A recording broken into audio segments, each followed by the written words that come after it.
Call the meeting to order.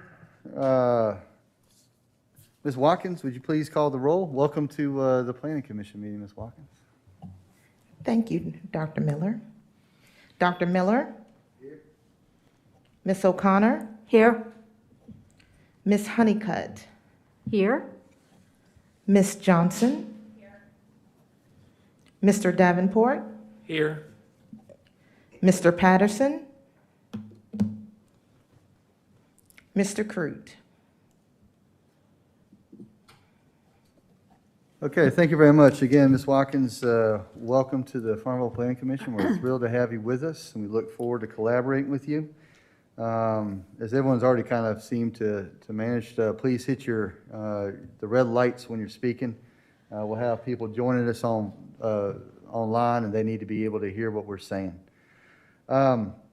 The next item of business is the agenda. It's been distributed. Are there any corrections? If there are no corrections, the agenda is adopted. Next item of business is the considerations of minutes. The minutes have likewise been distributed. Are there any corrections or other changes to the minutes? Move they be approved. All in favor, by a voice vote, all in favor, please say aye. Aye. Any opposed? Okay, the minutes have been approved. The next item of business is public participation. This is a point in time where members of the public have some comments they wish to share with us that are not related to the public hearing, but on any other matters they may. I'll just go ahead and jump in and say that staff has not received any comments. Typically, they were supposed to be here by 4 o'clock on the day of the meeting. We haven't received any on either this or the agenda item, the conditional use permit. Thank you, sir. Our next item of business then is the public hearing. The public hearing is for the Shadowland accessory dwelling at 703 First Avenue. Tax map number is 0023 Alpha 071400, tax 031. It's a conditional use permit for an accessory dwelling per section 29, tac 22 Alpha. Mr. Pambid, would you please share the relevant parts of your staff report? Thank you, Mr. Chairman. This is a conditional use permit for an accessory dwelling. If you go back to the previous slide, please. It is located at 703 First Avenue, and that's the intersection of First Avenue and Irving Street. The reason why we're here is because zoning and building permit reviews and approvals encompass the physical and dimensional reviews only. But as I came back and looked at the entire application, the building permit and zoning permit application, I noticed that the use itself entailed an accessory dwelling, and we did have to go through the conditional use permit process. Just for your information, conditional use permits, accessory dwellings are by conditional use permit in the R1 district, which this property is zoned R1. They are by right in the R2 and R3 districts. So again, what we're doing is we're trying to come back and retroactively complete the requirement for a conditional use permit. Next slide, please. So this is just a vicinity map. This is the first time that you've seen the vicinity map from staff, as I prefer to see it, but we'll start to show you two maps. One is a vicinity map. You can see here the approximate location of the accessory dwelling, the accessory structure.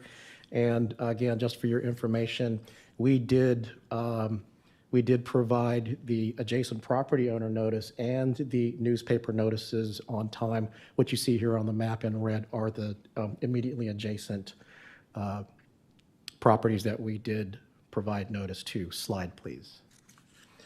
This here is an aerial, same extent as the previous map. This gives you a little bit better idea of what's going on immediately around the properties. As you can see, these are all single-family dwellings. There is a There is a public but unimproved alley to the rear. Next slide, please. Okay. Again, this is a two-story structure. It has been approved and is currently under construction.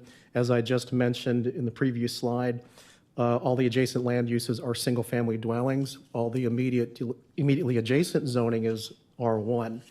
Now, just to orient the Planning Commission to what it is that we're talking about, an accessory dwelling and its definition, and for those who are in the audience and listening online, an accessory dwelling is defined as the following: a dwelling that exists as part of a principal dwelling or on the same lot as the principal dwelling and is subordinate in size to the principal dwelling. So this clearly meets that definition.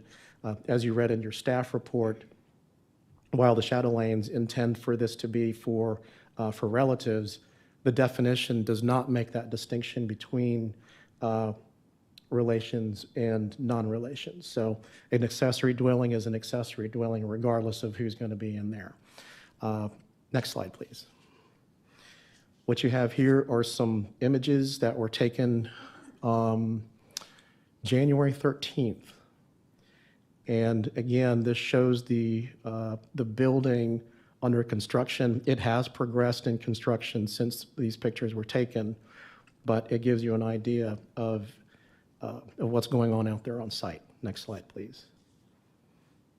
Some pictures from the rear. Next slide. Okay. Staff findings. As you read in the staff report, staff found that the standards for review of conditional use permits were met for this particular application. Comprehensive plan and land use goals and strategies have been met. Probably most importantly, these next two, it's an accessory dwelling with one bedroom, so there aren't going to be any significant impacts to our utilities, environment, or transportation systems. And finally, the use poses no detriment to the neighborhood or adjacent properties. I think that if you start to see a series of these applications, then maybe you think differently about that. But this being the first one, and we're not seeing a whole rash of accessory dwelling applications, right now there isn't a detriment to approving this application. Again, we have not received any comments on this from the public. Next slide, please.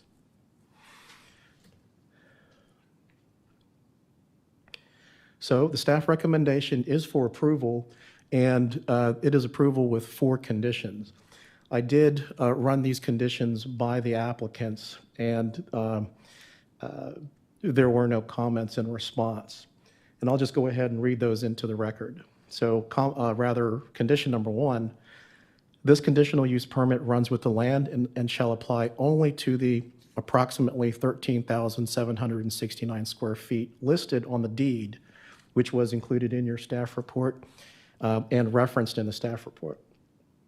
Number 2, the lot shall remain whole and shall not be subdivided in such a way that separates the 2 structures, nor shall the accessory dwelling be segregated in ownership from the primary dwelling.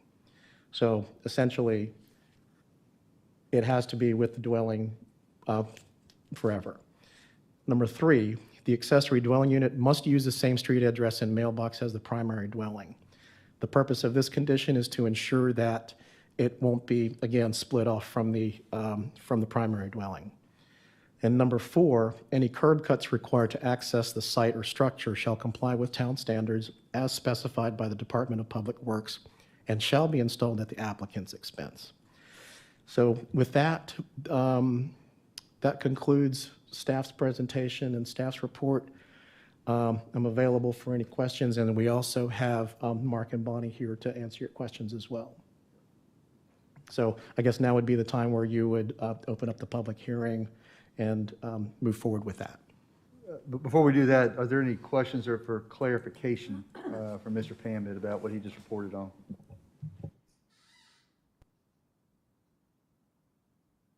All right, hearing none, we'll move to the public hearing. Mr. and Mr. Chatelain, do we have anything you'd like to say to start off with? Well, we just kind of wanted to apologize for doing this backwards. I'm sorry, sir, if you just, we have people listening online, if you could just speak into the microphone just so they could hear us. Oh, Yes, it sir. is. We just want to apologize for doing this backwards. We thought we had followed all the rules and applied for all the permits and all that stuff, and this kind of caught us off guard. That being said, we want to still do things the right way, and pretty much we hopefully won't. We tried to make it look like our house, which is with the same kind of roof, same siding, same pitch of the roof and all that stuff. So it kind of doesn't change the appearance of the neighborhood. And basically, we don't have the house we bought was supposed to have a garage, but it really doesn't. It was just built before they understood how to keep basements dry. And so we needed a place to keep our stuff. And originally, we were just going to build a garage, and then our contractor said, oh, with all that space, you should put an apartment up there. And we just trusted him to know what he was doing and said, okay, that sounds good. So anyway, I apologize. Bonnie? Do you have anything to add? I don't think so. I think you said it all. We're sorry we did it backwards, but we did have all the plans and everything approved, so we kind of thought, there was a building inspector before Mr. Pemet, and he didn't allude to anything. And maybe we were supposed to know anyway, but our contractor did. We told him we were going to put him under the bus. So he said, okay, go ahead. But anyway, my husband was in the design process with T&K Builders, their design person, and he took great pains to design it so that it's going to look like our house. And I don't know if you know anything about 703 First Avenue, but where our lot is, there was a house that stood empty for 40 years and before we bought it. And these young people came and they did a really pretty good job of renovating.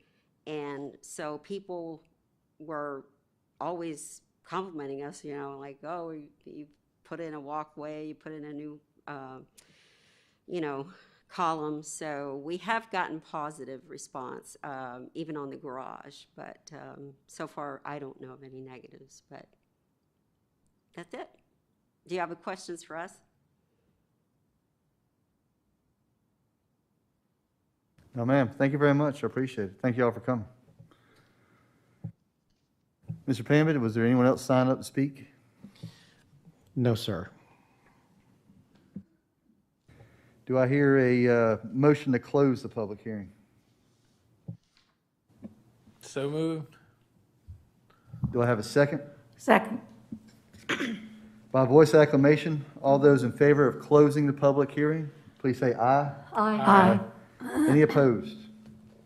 All right, the motion passes.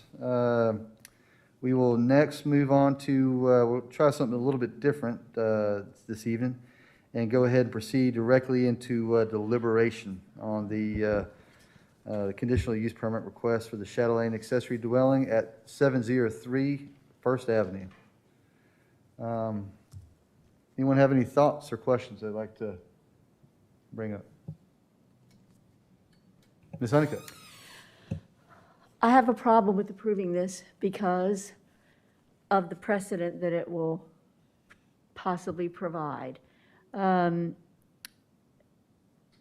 I've heard what they've had to say. I've read through everything, but it doesn't matter to me because we have this new comprehensive plan that we have made.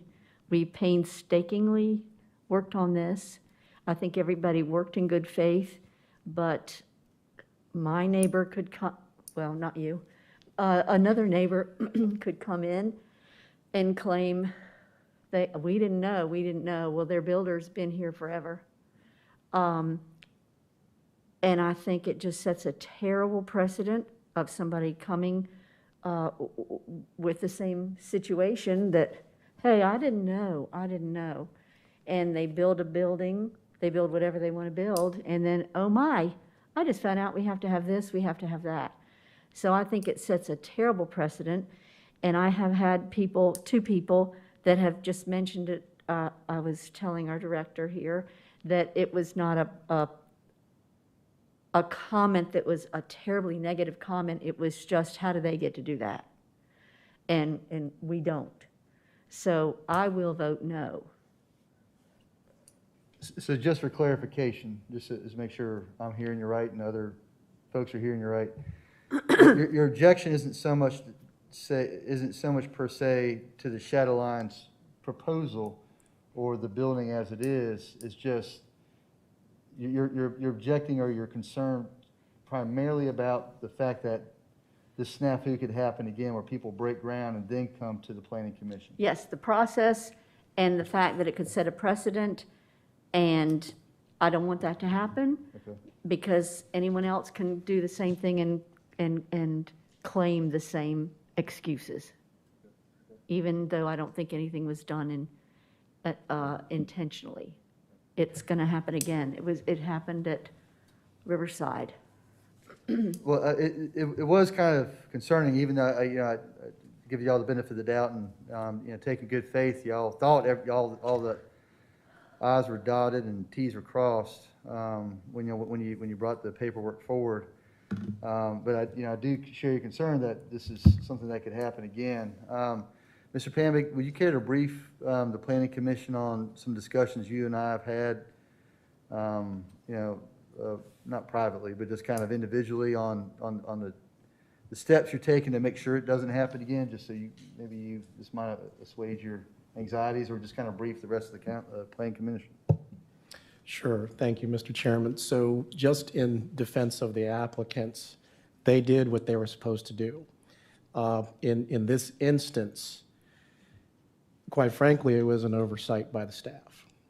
What I can assure you, and from here on out, is such oversights won't occur anymore. Our reviews are going to be a lot more stringent, a lot more thorough and detailed. This was not their fault. This was something that the staff had basically overlooked. It was an honest mistake, if we could use that word. But basically, what I'm trying to do is to help them put it right. Now, with that being said, how are we going to make sure that this doesn't happen again in the future? We will definitely be using checklists. There will be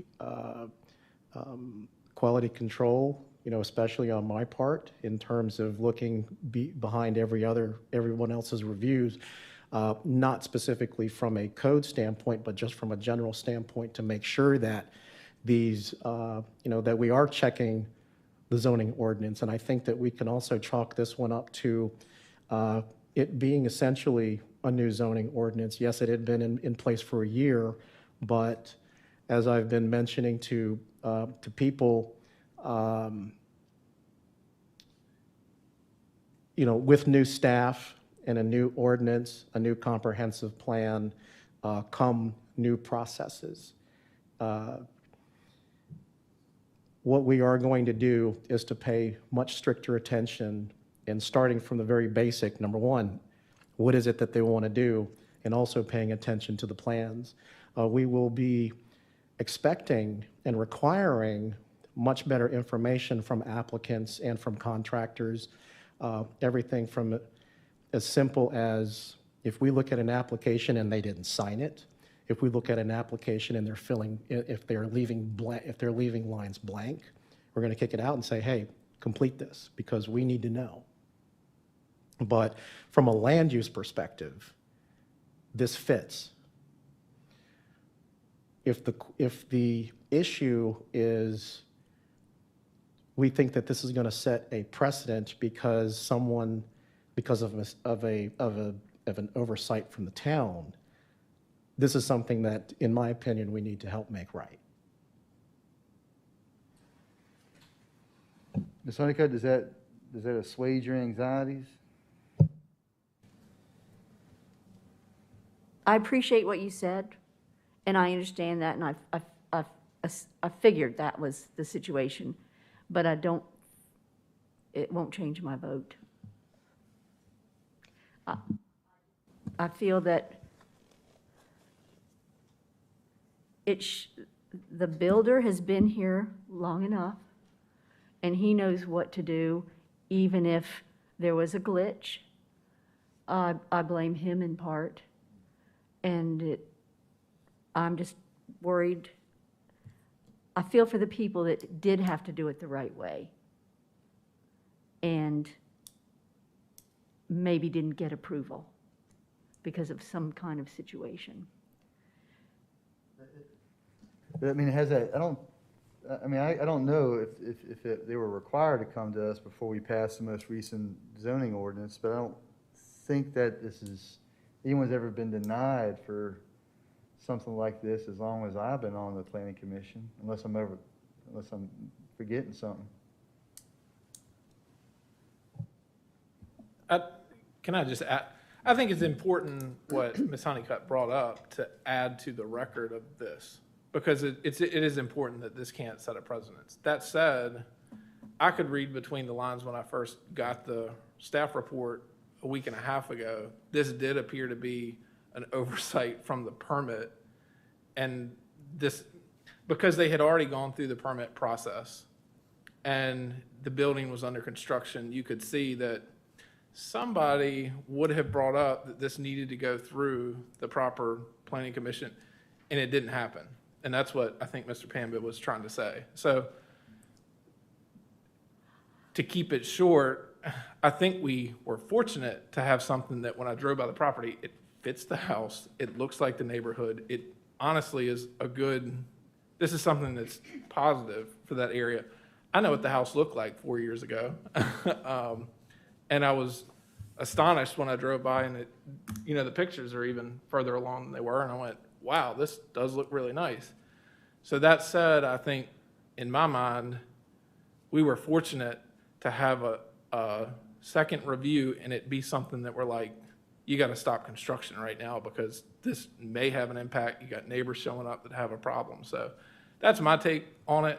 I've always tried to look at it reasonably, and reading between the lines, even before I got the in-depth explanation, I thought there was something that was an oversight here. And I trust that there's checks that are going to go in place that would prevent that from happening again, where somebody's like, well, we didn't know. Because it's important to be part of the record that that's not going to fly if you can't just say, I didn't know. But they obviously went through, or I trust, had continued to go through the right process and just were never stopped.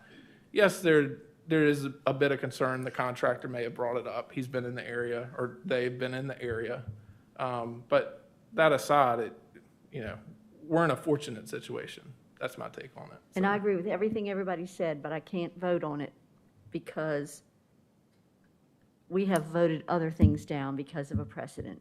And I know I'm just one person and it's going to pass, but I just have to vote the way I feel. No, I mean, we always appreciate, Yeah. candid conversation. We've always, had Yeah. productive disagreements. Thank you, I'm done. Yeah. Other thoughts from the commissioners?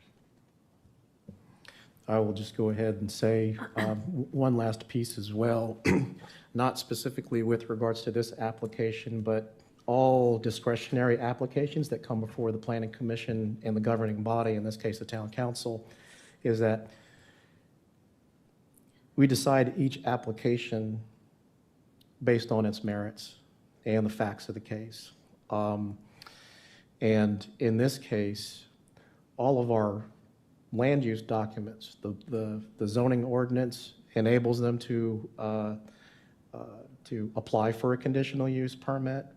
The comprehensive plan also supports this. So getting a little bit deeper into the comprehensive plan, and interestingly enough, I've had this conversation once today with regards to the housing stock and the lack of housing inventory. And that's one thing that the comprehensive plan actually goes into. That's also in the staff report, is with regards to the diversification of the housing stock. Accessory dwellings are one way to do that. The conversation I had earlier today was not about accessory dwellings, it was about tiny houses. I get inquiries about manufactured housing and modular housing. Staff will most likely field some inquiries about townhouses, which I didn't know this when I got to Farmville, was somebody told me was that there's not a single townhouse in the town of Farmville. I don't know if we have condos. We certainly have a plethora of multifamily, but accessory dwellings, from a comprehensive planning standpoint and from a housing inventory standpoint, is one way to diversify that housing stock. So again, it's staff's recommendation that this be approved with the conditions, and I think that the conditions will protect the neighborhood. The process that one has to go through in order to get an accessory dwelling in the R1 district is conditional use, meaning they have to come before the Planning Commission and the Town Council. With that being said, they're allowed by right in R2 and R3, which is certainly a different density, a different type of neighborhood, but if we're really looking at protecting the R1, then you can certainly take the extreme measure of removing accessory dwellings as a permitted use at all in the R1 district. I think that would be an extreme way to go about it, but again, staff's recommendation, based on the merits of and the facts of what we've been provided and what we've researched, is that this is a recommendation of approval from staff with conditions. Ms. Honeycutt? May I make a comment about the format before we vote? Certainly. There's a question on there that says, will your structure, that's not the way they word it, but will whatever you're going to put on your property, will it be a detriment to the neighborhood or the surrounding area? And nobody's going to put no. Can we just remove that question? I don't see that it has a purpose, because if somebody says, yes, it's going to be terrible, they're not going to apply for their request. So I think it's just a silly question. So, it's a soft check. It's a soft check I know. I've got forms that I have people fill out at work to do the same thing, because Yeah. it's a soft check to them to There are more important questions know we that can people are ask. going to look at it. Yeah, Yeah. if we could just look at that. Absolutely. That's what I'm currently here doing. You'll hear in my staff update what we've been up to for the past month and a half. You've been But, busy. yeah, but one of them is reviewing the forms. Now, what I'm reviewing, and not to get too into the weeds on that, because I do want to expound on that later, but we do have forms for different activities that require different levels of scrutiny. So we've got zoning permit forms and sign permit forms, and we're going to get those all day, every day. We're not always going to get a conditional use permit application or a rezoning application. So, Ms. Honeycutt, you're exactly right. We will be taking a look at that. The question, just like any other question, could potentially be subjective, depending on who's asking it and who's answering it. But the way that I review things and the way that I want the town of Farmville to start reviewing these discretionary land use applications is, again, from an objective, fair, and thorough standpoint. You're going to hear me say those three words a lot, because I think that it's important that we ingrain that into the way that we do things, because the way that land use has been done here, that way is done because we have a new zoning ordinance.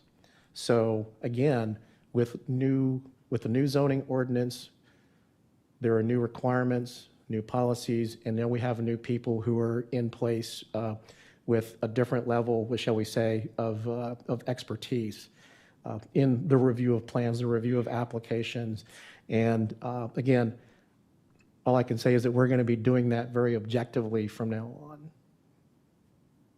Much appreciated. Thank you. You're welcome. Ms. Harper? I do understand that this is allowed with a conditional use permit, and I do see, you know, how it fits in with a comprehensive plan. And I understand that the Shadowlands are going to be housing parents in this unit. Is that, no? Oh. I'm sorry, I can't hear you. It's, we didn't start out wanting an apartment there, okay, over the garage. We wanted to build a garage because we wanted to have a place to put our cars and have some storage. And our builder suggested, well, you got all this room up here, why don't you make an apartment? And we have a lot of grandchildren. We have 10 grandchildren. We have them in different places. I have a daughter that lives in Czech Republic. So when they come over here, you know, and, you know, like for Christmas, Thanksgiving, things like that, we've got 4 bedrooms, but we had to put a couple of them up at the motel down here, the Wyandotte Hotel, which was very nice, but we can use the extra space. But we don't intend to, I'm not saying maybe somebody never would, but we don't intend to B&B it out or Airbnb it or anything like that.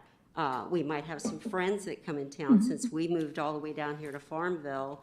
You know, we have friends in Fauquier County or Culpeper County or wherever. And if they come and they want to spend the night and they want to have their own little quarters. So it's certainly not going to be extra cars or anything like that. Our cars will be in the garage. So, and we have 4 tickets for other cars. So, in which we make our, if anybody comes to visit, we have them use those little things. Now, that's that I understand, and I think that's Did I wonderful answer? that you're able to do that for your family. My concern is, you know, after you all, since this conditional use permit runs with the property, you know, the next person comes in and starts renting out to college students, and I just have to say I have a knee-jerk reaction to that, because in my mind, in an R1, having that kind of a rental unit is not in with the R1 district's purpose and intent, which says a suitable environment for families who desire quiet, spacious home sites with amenities of suburban living without fear of encroachment of dissimilar uses. And I just have my past experience of where I lived for 20 years when I first moved into Farmville, and I saw that beautiful historic neighborhood turn from single-family homes to walk-to-campus housing, and that's why I'm not there anymore. So, but I understand that this is allowed, what we have here now, and I'm not gonna fight it at this Well, we point. But have- I think it's more for us that I think as we are working with these new regs that we've put together, that maybe we somehow amend this later on. So, Mr. Connor, just so I understand you correctly, your concerns aren't with the specifics of their application. It's kind of a more general principle. Right, Right, correct. right. Okay. But I will say, in our defense, I mean, there's a house directly across the street from us that a man bought for his daughter that goes to Longwood, and they rent that out. I mean, his daughter lives there, and that's his daughter, but they also have other tenants in that house. And I will have to say, they're wonderful. I don't know, he's there and he governs it. And we know several other people up the street that also have apartments in their basement or whatever. Now, I know that came before, and we weren't trying to Yeah, one-up No, anybody. We it's- just didn't. no, I know. I had fraternity houses next door to me eventually, so that's a whole different thing. I understand that. I would not want that But when you either. can't cut your grass because you got to pick up the beer bottles Yeah, first I and that would kind of not thing. want that either. And we don't want that. No. We really don't. No, I know you don't, and I'm We I'm love old fine. houses. We want them to remain looking good, and we want our neighborhood to look good, and we want to be good neighbors. And we don't want to see it turn into that either. No, I So- appreciate that. Thank you.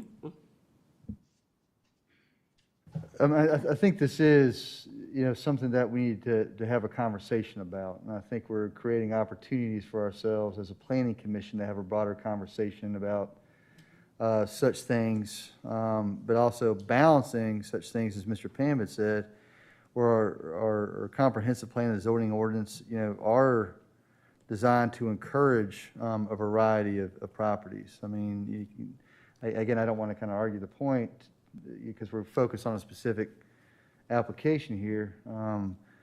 But again, there's elementary school teachers that need places to live, affordable places to live in town too, that would, benefit, would appreciate living in the avenues. There's, paramedics at the rescue squad that, would appreciate such kind of housing too. But again, it's not at the moment germane to what they're specifically they're asking. But let's loop back to that in a separate thing, and let's talk more about what Mr. Pam had said about these processes and what the town's going to do in terms of due diligence to make sure this doesn't happen again. But again, let's kind of focus on what we have in front of us.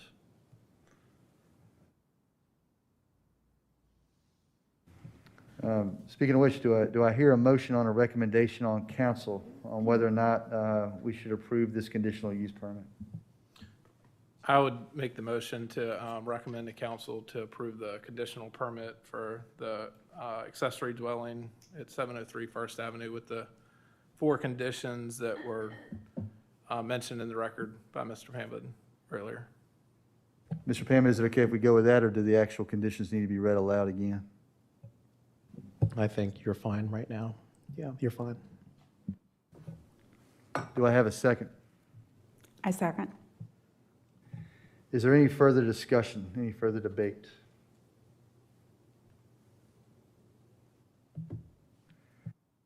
The question then is on the adoption of the motion that we recommend to town council the approval of the conditional use permit for the Shadowland accessory dwelling at 703 First Avenue with the 4 aforementioned conditions.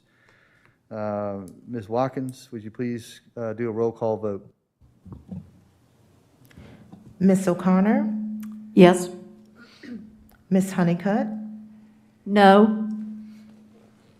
Ms. Johnson, Yes.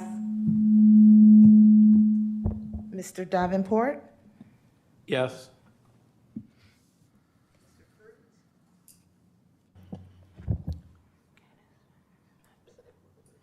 Dr. Miller. Yes. That motion is going to pass 4-1. You do have a quorum tonight, by the way. The motion passes then. Thank you all very much. Next item of business is staff update. Mr. Pambit? But before I get into the staff update, I will mention the next step for this application. So the next step is for the staff to send out another round of notices to the adjacent property owners and then to advertise this in the newspaper. The the Planning Commission's recommendation will also be forwarded to the Town Council in a staff report to it. That meeting will be held on March 9th at 7 o'clock in these chambers here. Okay. Thank you. Next slide, please.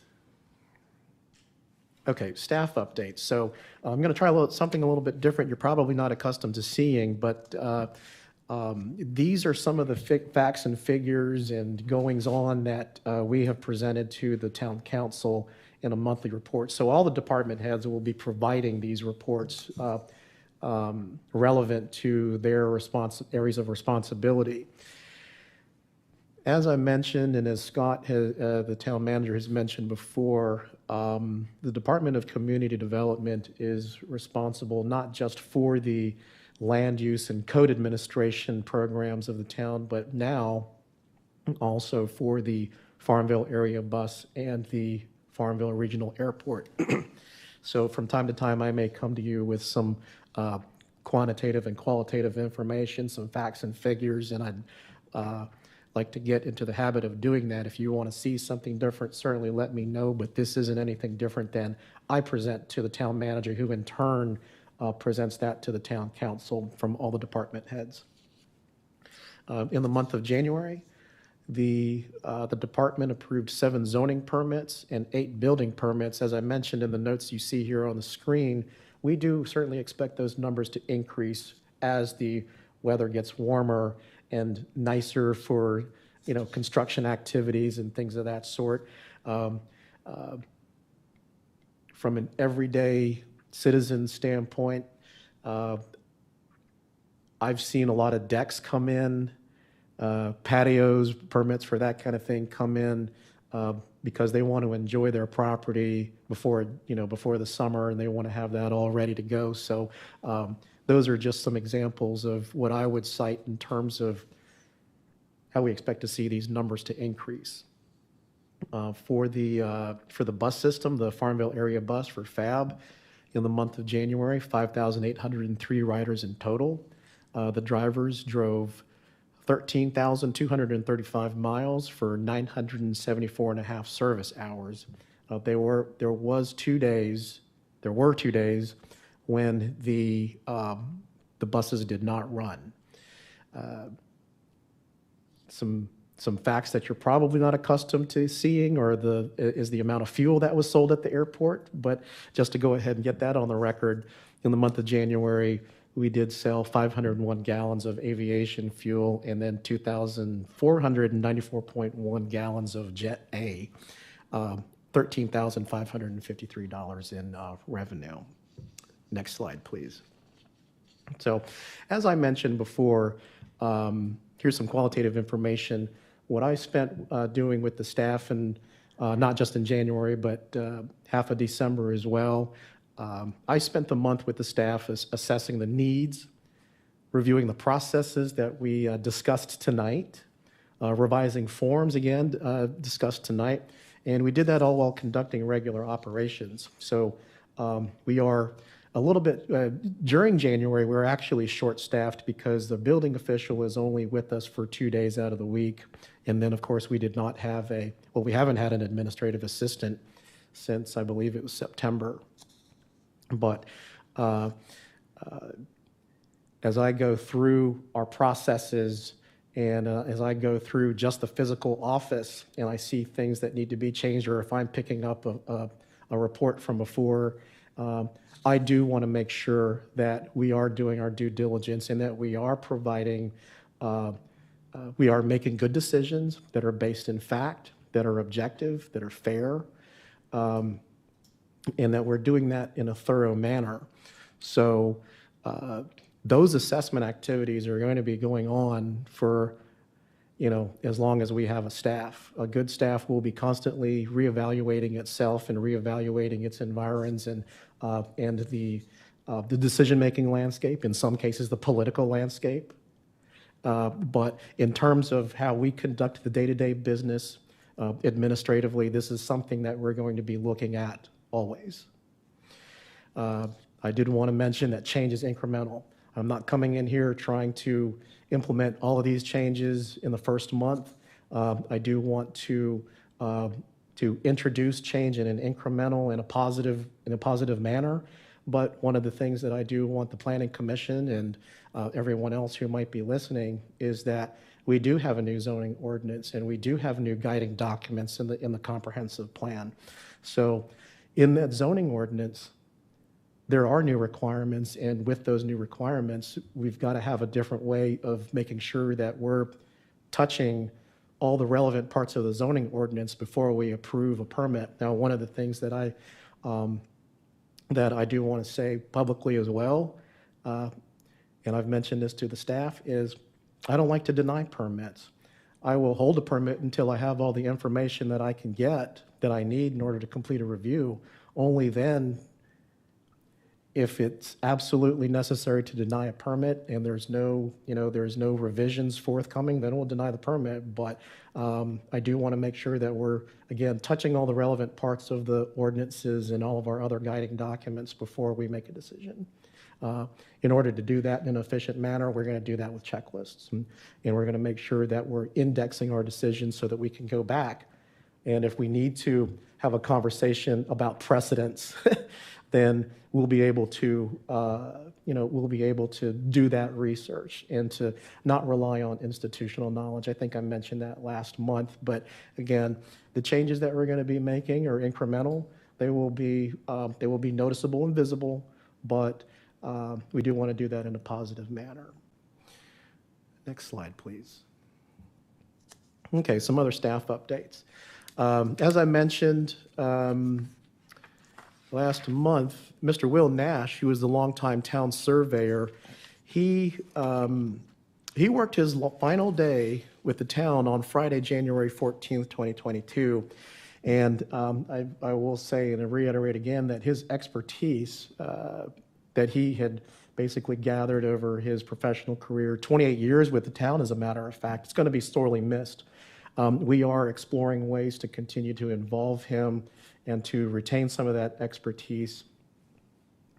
But in the meantime, we're also looking at training up staff in terms of trying to get some of those, making sure that we have those certifications available. But, we hope to see Mr. Nash in the office and town hall on an as-needed basis. We're looking at trying to figure something out there because we still have, just because he left, the floodplain didn't go with him, unfortunately, but, we still have those duties and responsibilities. Yes, ma'am. Would it be appropriate for us to send him some kind of resolution or a thank you from the Planning Commission? Because he is wonderful. Certainly, we can come up with something for you for passage next month if you want. Yeah, I like that idea. That's a good idea. I move that we have the town staff write. Hit the microphone, please. Oh, I have to take it off. I move that we have the staff, our staff. Ms. Honeycutt, I don't mean to interrupt, but I don't think we need a motion to do that at the moment. I think we can Take it just, back. we can just ask you to please draft something, have something prepared for us that then we can make a motion on approving. Thank you. We'll do it. All right, thanks, sir. What I would also say is that we did wish him well with an internal staff lunch and a separate cake reception. So I think that you saw the cake in the most recent water bill, which I had no idea my picture was in the water bill, by the way. Somebody told me Saturday, and I was just flabbergasted. That was one very, it was a surprise, and I really appreciate that. Moving on. We did hold administrative assistant interviews last month, and we have the selected candidate with us, and we hope that she'll be with us for a long time. But I'll just go ahead and say a few words about Michelle. We did select her to be the Department of Community Development's administrative assistant too. We're very glad that she's here to provide invaluable administrative support to the department, as well as to you guys, the Planning Commission and the Board of Zoning Appeals. So she's not just in the office, making sure that we as the staff are straight, but also helping you guys through your deliberations. She's a 1995 graduate of Prince Edward High School, and she has over 17 years of office administration experience, and this stems from a variety of settings. These settings include private sector experience with WST Products, LLC, local and state government experience with the Appomattox County Social Services, Buckingham Correctional Center, and State Farm Correctional Complex, and community services experience with the Helton House and Crossroads Community Services Board. Her first day was February 1st, and she's already proven her commitment to conducting herself in the citizen's business in a helpful, fair, thorough, and objective manner. So I hope that you'll welcome her to the town, and again, we're very appreciative that she's here.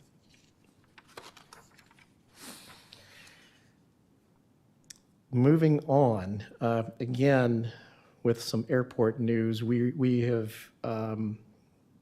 had some financing, or some funding rather, for a maintenance building at the airport, and that's nearly complete. So Once that's complete, we'll have a place for a lot of our equipment out there to live. Next slide, please. That actually concludes the staff updates for now. Thank you, sir. We have no old business, so our next item of business is new business, and the first topic in there is something that we introduced in our annual report that we went over last month, and that's just an ongoing professional development program.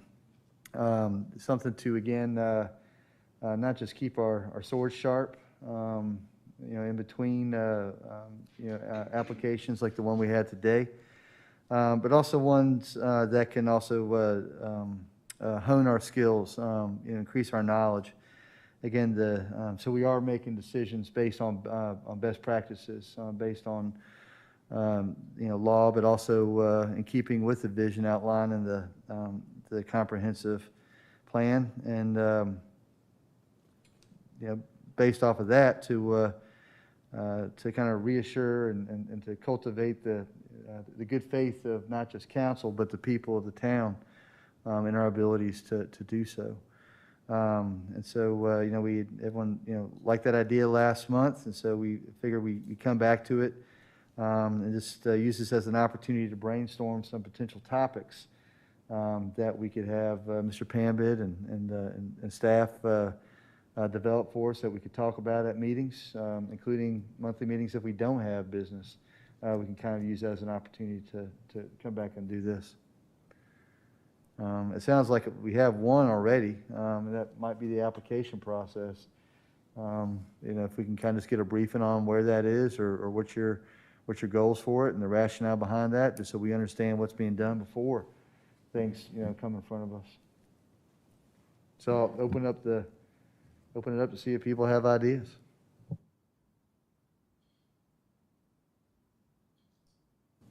One of the thoughts I had was maybe speakers or workshops that had to do with some of the topics that we had in the comprehensive plan, like affordable housing or economic development, tourism, how do you attract young people to your town, those kinds of things. And I also, when I think about the town, we've got, us, town council, we've got some other major players, though, in this town, like the Farmville Downtown Partnership, the university, the hospital, and maybe there's some way we have some time where we all get together or something and talk about our thoughts about the plan. Just a couple of ideas I had.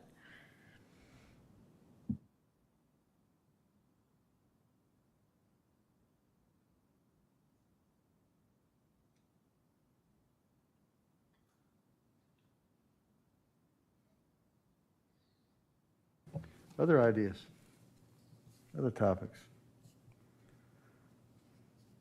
Affordable housing was mine too.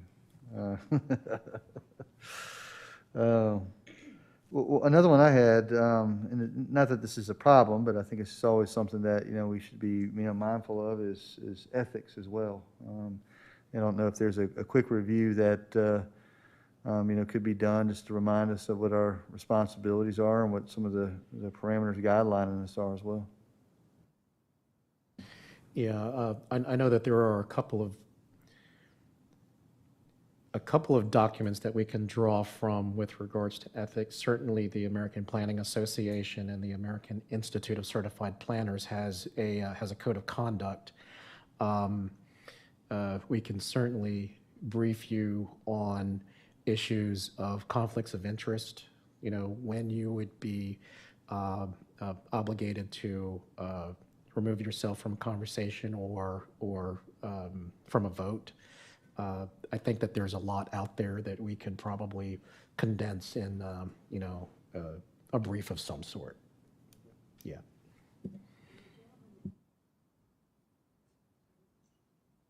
The gentleman that came to speak to us before he gave us a training session. Oh, Mike Chandler? if he could come back, maybe, and expound on some of these things, he might be a good resource. She's referring to Mike Chan, she's referring to Mike Chandler.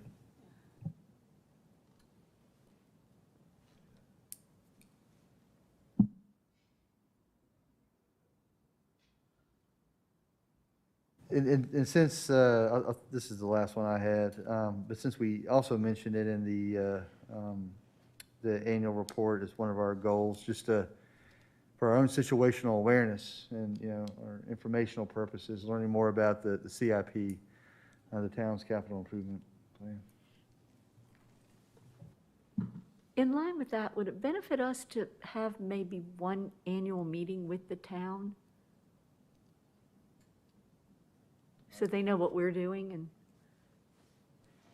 I mean, I certainly could talk to Mayor Whitus and Mr. Davis to see if that was something they'd be interested in.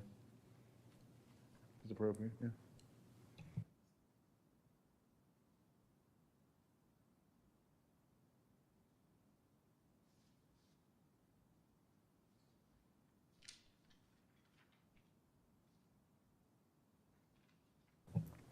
Others? This is just designed to be kind of an initial brainstorming session. So if other topics, you know, do come to mind, you know, either in the course of our meetings or our business, or just in the middle of the night, write them down and email them to me. You can call Mr. Pambit in the middle of the night. He's always, yeah, just, please write them down. Please send them to us, and we'll start developing a syllabus, if you will, and start thinking about the best way we can do this, the most efficient and productive way as well. The next item of business within new business is the certified planning course. I'd like the opportunities to plug that again. Mr. Pambay, do you have any more information on that? Yes, sir. Thank you. I want to start with, again, some more facts and figures. We actually have 4 planning commissioners who are already certified. And of course, the staff feels the goal should be 7 of 7, and I hope the Planning Commission shares that goal as well. But we do have 1 commissioner who is registered for the upcoming sessions. Thank you, Ms. Johnson. But we do have we do have 3 other sessions that are available for this year. Now, March 7th is coming up pretty quickly. They do close the registration early, but if we miss that March 7th session, there are also sessions starting June 13th and September 8th. It's my understanding that these sessions are now online, given the times, but it's basically a correspondence course, for lack of a better term. But you do your readings, you do a little bit of writing, you might have to answer some questions that they provide in advance, but it's not a quiz or a test format type thing. And then once you successfully complete all of those readings and those assignments, you are certified, and that certification does not expire. A little bit about the Certified Planning Commissioners course. It is sponsored by the Land Use Education Program and Virginia Commonwealth University. But if you're interested, there is certainly some training money involved. One of the goals was to request training money from the town council, and the staff is certainly behind that. But if you want to go, contact us and we'll get you registered. Contact Michelle directly, and we'll get you registered. It doesn't matter if it's this current fiscal year. Of course, we've got a couple of we have 1 session in the next fiscal year, September 8th. And then they'll start over again in 2023. So there's always that 6 months to try to get in on that course as well. So I think that as it pertains to your professional development plan, this is requirement number 1. This should be requirement number 1 before you're even, I guess that you've completed your first or second year on the Planning Commission. But in any case, it's a wonderful course. You really do learn a lot. You talk with other planning commissioners throughout the state. Every locality does planning just a little bit differently. They run their planning commissions just a little bit differently, but at the root of it all is state enabling legislation, and how you conduct business might differ, but the kind of business that you conduct is generally the same. But, it's a great course. I highly recommend it. It makes you very thankful we live here versus Northern Virginia.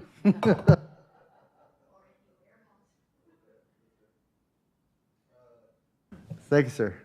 That brings us to other items of interest. Staff has nothing further. Yeah. Other items of business? Okay. Well, if there is no further business, do I hear a motion to adjourn the meeting? So move. I have a second?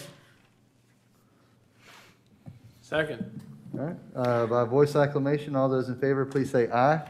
Aye.